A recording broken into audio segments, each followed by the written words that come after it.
इमाम हनीफा रहमतुल्लाह को इस मसले में फॉलो करने से रोकते हैं, लेकिन जब ये रोकते हैं तो हम अपने घर का फतवा नहीं पेश करके रोकते हैं। हम पढ़ते हैं कुरान की आयतें, हम पढ़ते हैं हदीस और हम पढ़ते हैं सहाबा किराम के फतवा। तो आप बताइए, आप ये कंपेयर मत कीजिए कि एक तरफ अबू हनीफा, एक तरफ ये अहले हदीस आलिम, नहीं, एक तरफ इमाम अबू हनीफा रहमतुल्लाह और एक तरफ उमर फारूक रज़ियल्लाहु ताला अन्हु। एक है आमी आदमी अच्छे डॉक्टर तक पहुंच जाता है, इलाज कराता है, सेहतयाब होता है, ऐसे ही एक आदमी अगर हक की तलाश में निकले तो अच्छे आलिम तक भी पहुंच जाता है। और ये जो आपने कहा ना कि क्या आप अपने यानी ये कहते हैं कि चारों मसले की तकलीद ना करो तो अपनी तरफ बुलाओ, भाई हम अपनी तरफ नहीं बुला रहे हैं।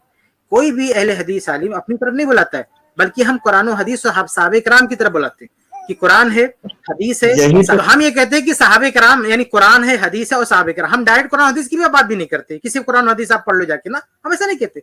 हम जो बुलाते हैं कुरान की तरफ, हदीस की तरफ, सहाबे किराम की तरफ और उलमा की तरफ भी। तो अगर हम कोई भी बात कहते हैं तो ऐसा नहीं कि हमने अपने घर से उसको बना लिया, हम उस पर कुरान की बात भी करते हैं, हदीस की बात भी करते हैं, उलमा की बात करते हैं। अगर कोई आदमी किसी इमाम अबू हनीफा को फॉलो करेगा तो इमाम अबू हनीफा का नाम तो है ना, हम अगर कोई मसला बताते तो हमारे पास भी तो उलमा किराम है, बल्कि बहुत सारे मसाले में सहाबे किराम के नाम है।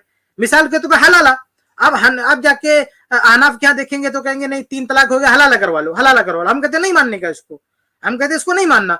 फिर हम क्या बोलते हैं, हम थोड़ी कहते खुद जो है हमारा इज्तिहाद है, हम कहते हैं कि देखो अल्लाह के रसूल की हदीस है, जो है सुनन इब्न माजा की, मुसन्नफ इब्न शैबा की सही हदीस है कि अल्लाह के रसूल ने लानत की है हलाला करने पर, हलाला करवाने वाले पर। और फिर हम सहाबे किराम के अक़वाल भी पेश करते कि उमर फारूक रज़ियल्लाहु ताला फरमाते थे अगर कोई पकड़ा गया हलाला करते मैं उसको रज्म कर दूंगा। अब्दुल्लाह इब्न अब्बास फरमाते हैं कि हलाला करना ये शरीयत को धोखा देना है। तो भाई ये फतवा हम पेश करते हैं ना।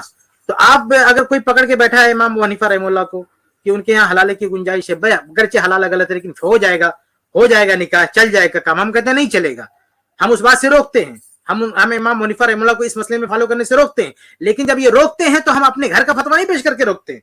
हम पढ़ते हैं कुरान की आयतें, हम पढ़ते हैं हदीस और हम पढ़ते हैं सहाबा किराम के फतवा।